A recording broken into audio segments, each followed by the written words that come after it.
с инфекцией. Предлагаем послушать.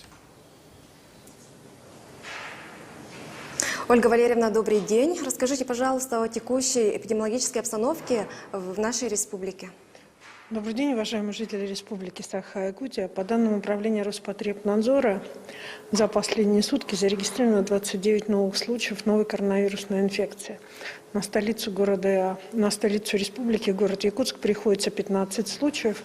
Необходимо обратить внимание, что по 2 случая зарегистрировано в Алданском, Мегино-Кангаласском, Мирнинском, Нюрингринских районах и по 1 случаю в Вилюйском, Нюрбинском, Сунтарском, Татинском, Тамбонском и Чурапчинских районах.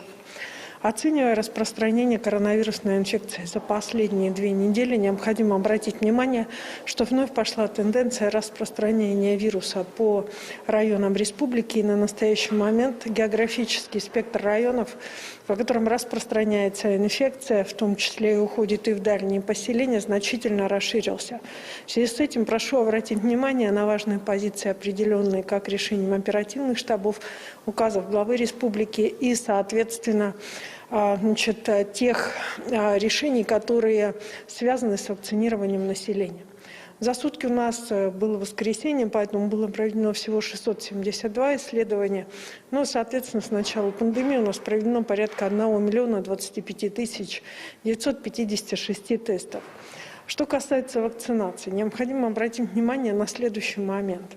На 4 апреля 2021 года в республику поступило уже порядка около 100 тысяч доз, соответственно,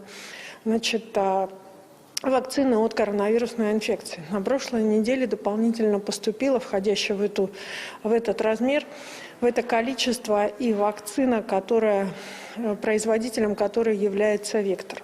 На настоящий момент использовано 70% от всей вакцины. Первую вакцину получили 77 072 человека. За сутки, за воскресенье у нас было провакцинировано 2226 человек. Сегодня и завтра все медицинские организации также будут работать в более повышенном режиме. Соответственно, будет в связи с поступлением векторовской вакцины, появится возможность у лиц, которые являются лицами маломобильными, получить данную вакцину на дому, так как основное отличие векторовской вакцины от вакцины «Спутник» заключается именно как раз в условиях ее более лучшей транспортировки и нетребования для этого соответствующего холодильного оборудования. В связи с чем на настоящий момент охват лиц, которые маломобильны, у нас будет значительно больше, в том числе и по территории республики. На территории республики в целом число граждан старше 60 лет, получивших первую вакцину, составляет 17 782. Для учреждений здравоохранения вакцинация пожилых граждан поставлена в качестве приоритета.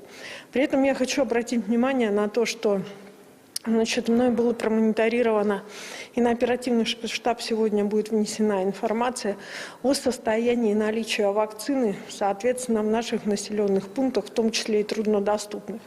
Необходимо обратить внимание, что большинство труднодоступных населенных пунктов, они у нас обеспечены вакциной. Какую-то определенную часть вакцины, соответственно, у нас получена непосредственно практически во всех населенных пунктах. Есть лишь только десяток, наверное, населенных пунктов по всей республике, куда вакцина вообще еще ни разу не была доставлена ни одной дозы. Соответственно, эти решения, они принимаются и, соответственно, вакцина доставляется для вакцинирования населения. Необходимо обратить внимание, что погодные условия с пятницы, субботы и воскресенья не позволили нам направить вакцину в ряд районов республики, в связи с чем при установлении погоды новая партия будет направлена и, соответственно, будут соответствующие вакцинирования в дальнейшем продолжены. Спасибо. Это был брифинг оперативного штаба об актуальной эпидобстановке. А мы переходим к выпуску новостей.